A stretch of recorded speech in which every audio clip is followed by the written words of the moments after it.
I know you may miss the message, yeah. Or when users aren't sure what to do.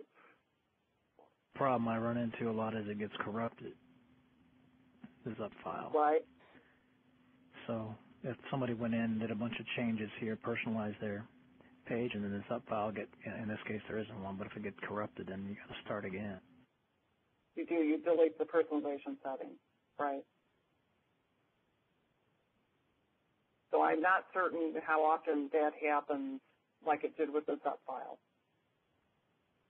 But I'm sure your reseller could answer it, or, we can funnel a question through Frank if you need to. Not necessary. Okay.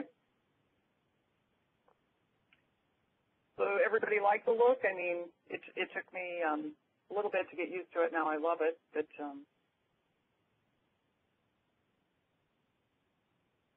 I'd be curious to know some people who have upgraded how the internal customers have felt about it. I mean, there's a lot of neat features here. I have not seen this before, and we're running version 4 here, so there's a lot of good stuff here. I can just imagine the moans and groans from the people downstairs having to learn something new. It doesn't appear that it would take them very long, though, to pick up on it. Right. I think.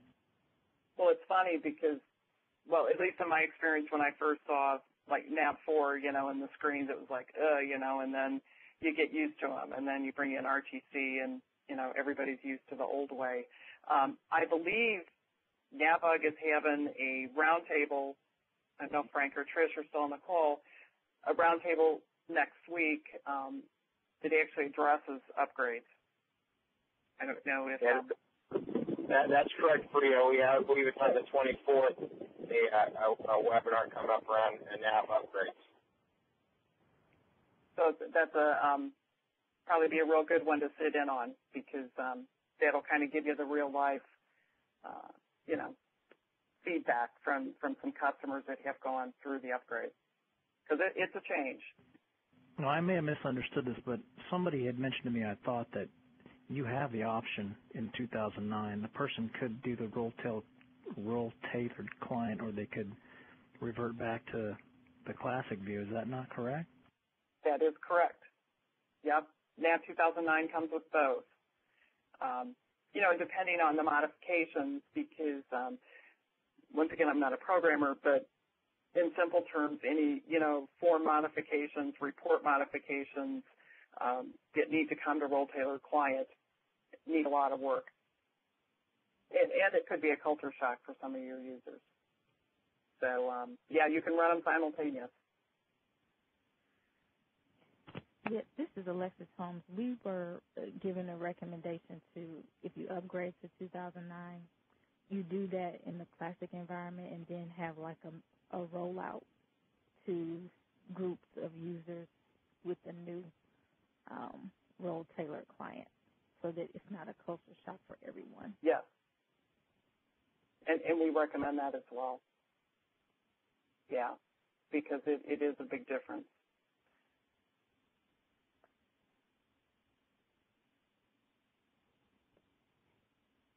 What other questions we have out there for you today? Again, if you have hit *6, or you can hit *6 to unmute your phone if you want.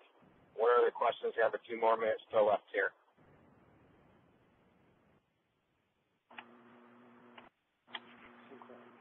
I don't know if this is the right forum for this, but I wondered if 2009 had the feature of limiting expenditures per purchase authority per initial,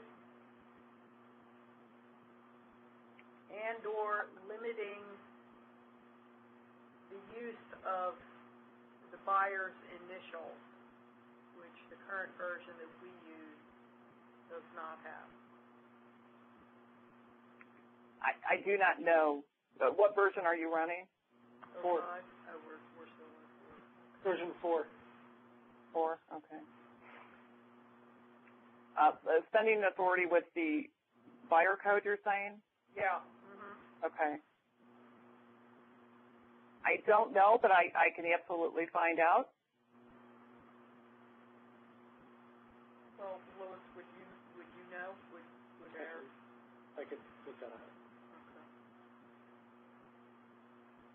Okay. Louis will check into it for me. Thank you.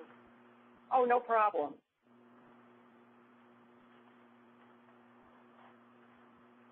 Yeah, a lot more in the architecture 2009 than features, but there were a handful of features as well, especially if you're running 4. So,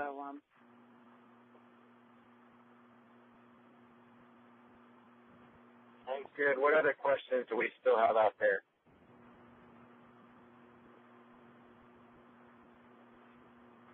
I can tell you from a NAVUG perspective, we're going to work on getting some future webinars. We'll call it the NAV2009 Under the Hood series, where we'll do some deep functional dives in the specific areas of NAV2009, so you can see some of this stuff in details. I'll also get into some of the technical integration work as well, that possibly some of these questions might be answered in future webinars. But Rita, why don't you give out your email address so folks know how to contact you after today? Sure. It's a long one, so here we go. It's F as in Freya, F.Kurowski, which is KUROWSKI,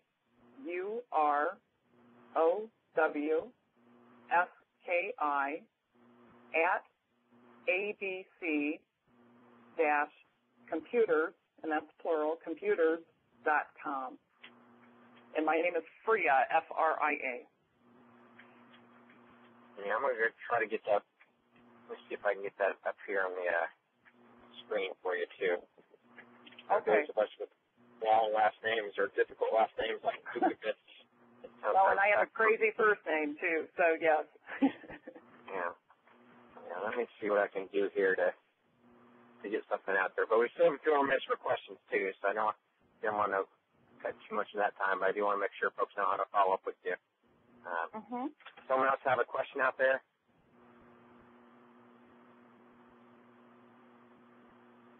No. Again, just because we're recording things today doesn't mean we know who you are unless you state your name, rank, and serial number. So, actually, here we go. I can pop it right up here, I think. Good. Any other? Okay. Yes. There we go. How's that look? Yep. Good. I can see it. I don't know if the audience can.